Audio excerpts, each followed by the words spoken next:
Hi mga ka-style, for today's video ay tuturo ko sa inyo ang isang paraan para makasave ng battery at makasave ng data. Ayan, lahat ng ating application, papakita ko sa inyo. Lahat ng ating application mga ka-style ay meron yan background data at background usage sa battery. Para makasave tayo ng battery, tapos makasave tayo ng data, ito na lang yung gagawin nyo. For example, itong application na to, ayan, egob.ph. Long press lang natin yan, yung application. Long press lang natin yung app, lalabas dito yung app info. Ngayon, tap natin yung app info. Tapos dito may nakalagay na power saver, may nakalagay na data usage. Tap natin yung power saver.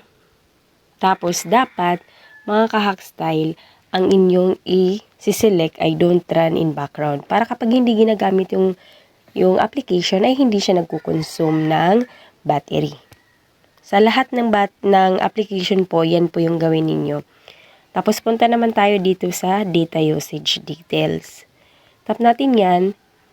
Tapos dito sa background data, dapat naka-off yan. Dahil kapag naka-turn on yan, kahit hindi natin ginagamit yung application, ay kumakain siya ng data. Yan yung isang dahilan kung bakit kapag gumagamit tayo ng internet data sa mobile natin, ang nangyayari, hindi pa natin gaano ginagamit yung internet. Tapos, sasabihin nyo, ala, bakit wala na yung bakit ito na lang yung MB? Yan yung dahilan kung bakit nauubos agad yung data natin dahil lahat ng application ay merong background data. Kumakain siya ng data kahit di naman ginagamit.